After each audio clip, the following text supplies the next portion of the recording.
चाय वाला। एक नगर में राजू नाम का एक लड़का रहता था। वो अपने माता पिता के साथ रहता था। उसकी माँ ने उसे स्वादिष्ट खाना बनाना सिखाया और कहा, बेटा, तुमने अच्छा खाना बनाना सीख लिया है। अब तुम कभी भूखे नहीं रहोगे। माँ क्या कहती हो? मैं सबसे अच्छा क्या बना लेता हूँ? बेटा, तुम्हारे हाथ की बनी चाय सबसे अच्छी होती है। एक दिन उसके पिता ने कहा, बेटा अब तुम बड़े हो गए हो, कोई काम करो। मैं अकेला काम करके घर नहीं चला पाता हूँ, मेरा हाथ बटाओ। पिताजी, मुझे तो खाना बनाना ही आता है। माँ कहती है कि मैं चाय अच्छी बनाता हूँ, तो क्या मैं चाय का ठेला लगा लूँ? ठीक है बेटा, ये लो कुछ पैसे और कल से ही अपना काम शुरू कर दो। राजू ने अपना काम शुरू किया। एक दिन राजू का दोस्त उससे मिलने आया। अरे राजू, तुम इतना महंगा दूध क्यों डालते हो चाय में? ऐसे तो तुम्हारी कमाई कैसे होगी?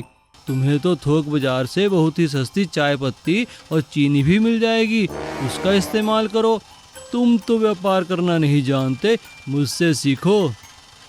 नहीं दोस्त, मेरी माँ ने मुझसे कहा है कि यदि मैं अच्छा खाना बनाऊंगा तभी कामयाब होऊंगा। उस रात राजू ने सोचा, लगता है दोस्त ठीक कह रहा था। मेरे पास तो बहुत ही कम लोग आते हैं चाय पीने।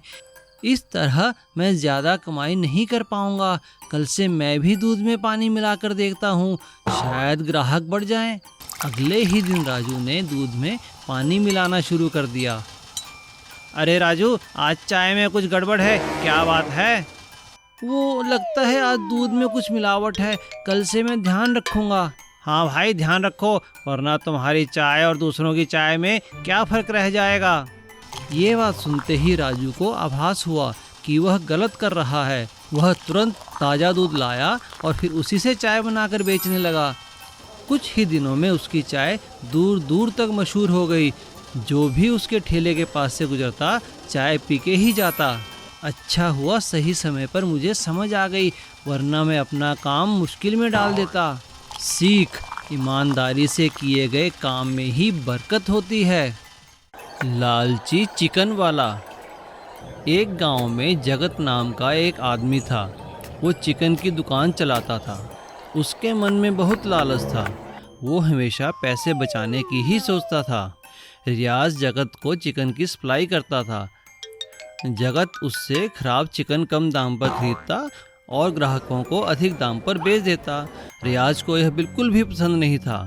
अरे वाह, आज तो बहुत कमाई हुई है, बस ये रियाज चिक चिक करता है। एक दिन जगत गांव के बाहर कहीं जा रहा था। उसने देखा रियाज एक मुर्गी फार्म से निकल रहा है। अच्छा, तो ये रियाज यहाँ से मुर्गियाँ खरीदता है, कल मैं भी यहाँ से मुर्गी खरीदूंगा। अगले दिन जब रियाज चिकन सप्लाई देने आया, तब जगत ने उसे मुर्गी खरीदने से मना कर दिया। अरे रियाज, पहले सारा चिकन खत्म होने दो, बाद में खरीदूंगा। जगत उस फार्म पर जाता है जहाँ उसने रियाज को देखा था, लेकिन उसे वहाँ कोई दिखाई नहीं देता। अरे कोई है, अरे कोई है।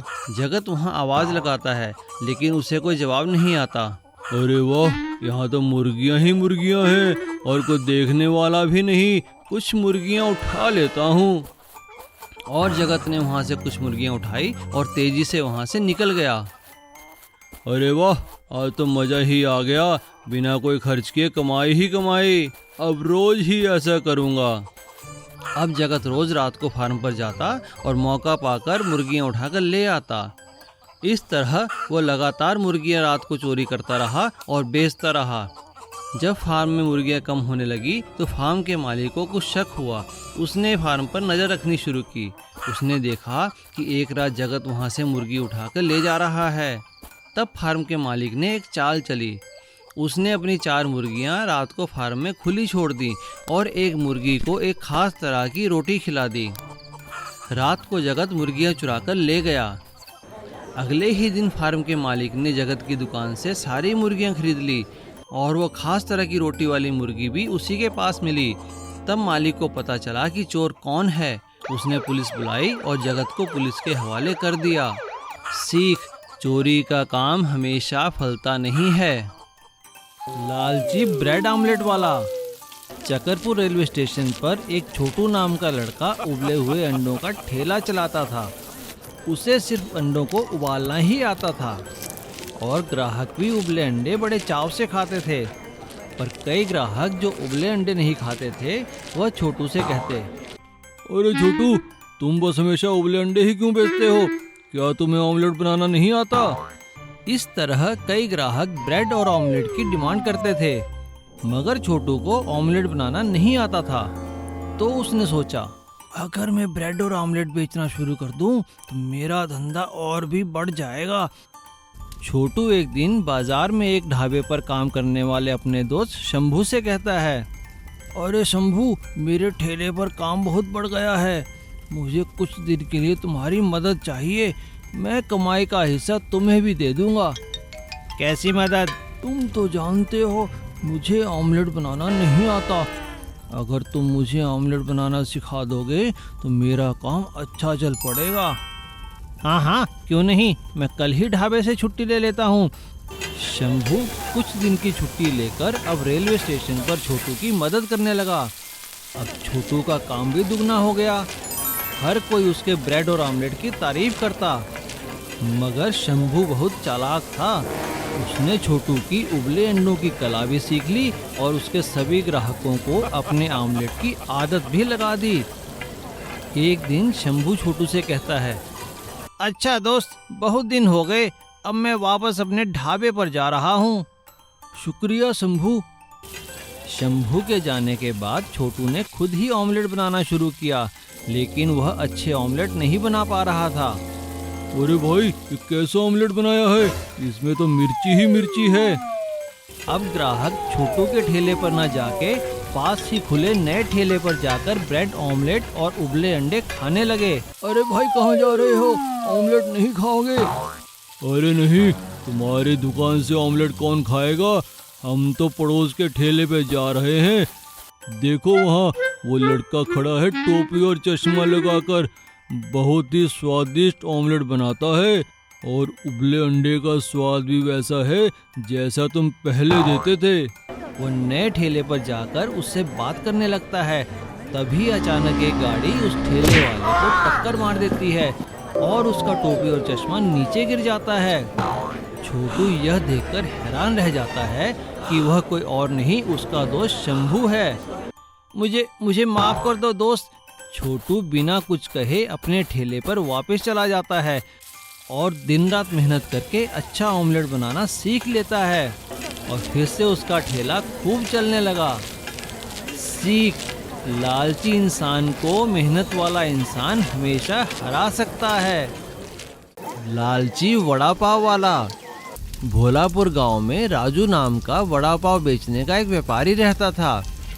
उसकी बीवी वड़ा बनाती थी और वो उसमें पाव डालकर बेचता था। उसका काम अच्छा नहीं चल रहा था। जो भी ग्राहक एक बार उसके पास आता वो दोबारा नहीं आता था। यह देखकर एक दिन राजू ने अपनी बीवी से कहा, मुझे अब समझ में आया कि मेरा धंधा क्यों नहीं चल रहा है। तुम्हें वड़ा बनाना आता ही नहीं है। ये क्या कह रहे हो जी? मैं तो वड़ा ठीक से ही बनाती हूँ। अरे क्या ठीक से बनाती हो? अगर बढ़िया बनाती तो बिकते ना। मुझे एक उपाय सूझा है। याद है वो उमा बहन जिनके घर हम गए थे? उन्होंने कितने अच्छे वड़ा पाव बनाए थे, क्या बढ़िया स्वाद था। मैं सोच रहा हूँ क्यों ना उन्हें यहाँ बुला लें। इससे उनका भी फायदा हो जाएगा और हमारा भी काम बन जाएगा। बेचारी बहुत मुसीबत में है। राजू गांव गया और उमा बहन से मिला। फिर उसे उसने सारी बातें समझाई। यह सुनकर उमा बहन ने कहा, मैं तो कब से अपने काम को लेकर बहुत परेशान थी। तुम भगवान की तरह आ गए। जो तुम्हें ठीक लगे वो करो। इसके बाद उमा बहन राजू के ठेले पर वड़ा पाव बनाने लगी। उसके बनाए हुए वड़ा पाव इतने स्वादिष्ट होते थे कि वहाँ पर लोगों की लाइन लग गई। कुछ ही दिनों में उनका धंधा अच्छी तरह चल पड़ा और काफी पैसे भी आने लगे। राजू मुनाफे का आधा हिस्सा उमा बहन को दिया करता था। यह देखकर राजू की बीवी के मन में ईर्ष्या जागने लगी। एक दिन राजू की बीवी ने राजू से कहा, मैं सोच रही थी एक पकवान बनाने के सिवा ये और क्या करती है। सारा काम तो आपका जमाया हुआ है, पूरा मुनाफा आधा ही उसे दे देते हो, ये ठीक नहीं। तो तुम ही बताओ ना कि हम क्या करें। उसकी देखा देखी मैंने भी सब कुछ सीख लिया है, मुझ पे भरोसा कीजिए, बिल्कुल उसी की तरह बनाऊंगी। अपना घर देख उसकी चिंता छोड़ो। दूसरे दिन राजू ने उमा बहन को अपने काम में हिस्सेदारी देने से मना कर दिया और उन्हें कहा कि अब मैं अकेले ही काम संभाल लूंगा, अब हमें आपकी आवश्यकता नहीं है। यह सुनकर उमा बहन ने कहा, तुम्हें जो ठीक लगता है करो भैया, पर एक बात जान लो कि खाने के धंधे में स्वाद ही सबसे ज्यादा अहमियत रखता है और मेरे पकवान खाने से धंधा अच्छा चल रहा है। अरे तुम तो लालची हो गई हो, तुम समझती हो तुम्हारी वजह से मेरा काम चल रहा है। मैंने तुम्हें काम दिया और अब मैं ही तुम्हें काम से निकाल रहा हूँ, जाओ यहाँ से। उमा बहन दुखी होकर वहाँ से चली गई। उसने अपने बचाए हुए पैसों से अपना ही अलग ठेला लगा लिया। उसके बच्चों ने उसे नया ठेला लगाने में मदद की। उमा की मेहनत सफल हुई और उसका काम चल निकला। उसे जमींदार के बेटे की शादी में वड़ा पाव बनाने का ऑर्डर मिला और राजू का धंधा लालच की वजह से ठप हो गया। सीख, हमें लालच नहीं करना चाहिए। लालची पाव भाजी वाला। एक गांव में एक मशहूर पाव भाजी वाला था रंगा। वह कई सालों से एक ही जगह ठेला लगाता था। जहां वो ठेला लगाता था वहां हमेशा सुबह शाम पाव भाजी खाने वालों की भीड़ लगी रहती थी। कोई वहां खड़े होकर खाता तो कोई पैक करवा के ले जाता। रंगा के पास इन सालों में काफी धन जमा हो चुका था, लेकिन इतना धन होने के बावजूद भी क्योंकि वो बहुत लालची और कंजूस था, कभी खर्च नहीं करता था और सिर्फ बचत के बारे में ही सोचता रहता था। ये क्या रंगा, तुम्हारा ठेला तो बहुत कमजोर लग रहा है, इसकी जल्दी से मरम्मत करवाओ या नया खरीदो, नहीं तो परेशानी में लेने के देने पड़ जाएंगे। अरे क्या हुआ है मेरे ठेले को, ठीक तो है। अगर इसे मरम्मत के लिए लेकर गया तो 2-4 दिन काम बंद करना होगा। ना बाबा ना, मुझे अपनी कमाई बंद नहीं करनी। अपने लालच, लापरवाही और कंजूसी के कारण रंगा ना तो मरम्मत करवाता और ना ही अपना काम बंद करता। एक दिन रंगा को एक शादी का ऑर्डर मिला। अरे रंगा, मैंने तुम्हारे पाव भाजी की काफी तारीफ सुनी है। मेरी बेटी की शादी है, तुम्हें वहाँ पे पाव भाजी का स्टॉल लगाना होगा, लेकिन याद रहे इस टूटे ठेले को लेकर मत आना। ये लो एडवांस पैसे, बाकी जितने चाहिए मुझसे कल आकर ले लेना, लेकिन अच्छा ठेला लेकर आना और सजा धजा कर। मैं शादी में कोई बाधा नहीं चाहता। आप बिल्कुल चिंता न करें सेठ जी, मैं आपके सारे बारातियों को खुश कर दूंगा। और सेठ जी के जाने के बाद रंगा सोचता है, बड़ा आया मुझे सिखाने वाला, मेरा ये ठेला तो अभी 4 साल और चलेगा। हाँ, रंगा ने ऑर्डर तो ले लिया और पैसे भी रख लिए, लेकिन अपने ठेले की मरम्मत नहीं करवाई और उसे ही सजा धजा कर शादी में चला गया।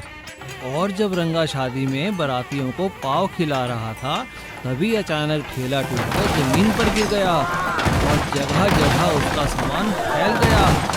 सभी इकट्ठा होकर उसे देखने लगे और सेठ जी को बुरा भला कहने लगे। रंगा, वही हुआ ना जिसका डर था। मैंने तुम्हें कहा था और पैसे भी इसीलिए दिए थे कि तुम एक नया ठेला ला सको, मगर तुम तो बहुत ही कंजूस और लालची निकले। निकालो मेरे पैसे वापस। यहाँ तुमने मेरी नाक कटा दी, ये तुमने अच्छा नहीं किया। और अपने लालच, लापरवाही और कंजूसी के कारण रंगा को शर्मिंदा होना पड़ा और सेठ जी को पैसे भी वापस करने पड़े। मटन की सब्जी। संजू अपने माता पिता व बहन के साथ चंद्रपुर शहर में रहता था। वह बहुत ही शैतान लड़का था। उसे शरारतों के अलावा मटन खाना बहुत अच्छा लगता था। एक दिन संजू ने अपनी मम्मी से कहा, मम्मी मम्मी, आज भी क्या तुमने मटन की सब्जी बनाई है? नहीं बेटा, आज मैंने पनीर बनाया है। नहीं, मुझे तो मटन ही खाना है, बना दो ना। और संजू मम्मी से मटन की सब्जी बनाने की जिद करने लगा। तभी दोनों की बातें सुनकर संजू के पिताजी वहाँ आ जाते हैं। पापा, आप मम्मी से कहो ना आज मटन की सब्जी बनाए, मुझे वही अच्छी लगती है, मैं वही खाऊंगा बस। नहीं संजू बेटा, आपकी मम्मी ठीक कहती हैं। रोज रोज मटन खाना ठीक नहीं है। कभी हमें शाकाहारी सब्जी और साग भी खाना चाहिए। और आज तो आपकी मम्मी ने पनीर बनाया है, आज पनीर खा लो, कल मटन बना देंगे। नहीं, मुझे तो मटन ही खाना है, बना दो ना। अभी वह लोग ये बातें कर ही रहे थे, तभी अचानक संजू के दादाजी जो गांव में रहते हैं वह आ जाते हैं। उन्हें देखकर संजू के पापा कहते हैं, पिताजी प्रणाम, आप अचानक कैसे आ गए? सब कुशल तो है ना? प्रणाम पिताजी, कैसी तबीयत है आपकी? आज कैसे आना हुआ? अब कुछ दिन आप हमारे पास ही रुक जाइए। खुश रहो बच्चों, मैं तो शहर फसल बेचने आया था, सोचा तुम्हारा हालचाल ही पूछाऊं, लेकिन आज रात तुम्हारे पास ही रहूंगा क्योंकि अब काफी देर हो गई है। दादाजी कैसे हो आप? क्या है इस डब्बे में? क्या लाए हो मेरे लिए? जल्दी बताओ ना। अरे मेरा प्यारा पोता संजू, कैसे हो बेटा? आओ आओ मेरे गले लग जाओ, देख तो मैं तेरे लिए क्या लाया हूँ।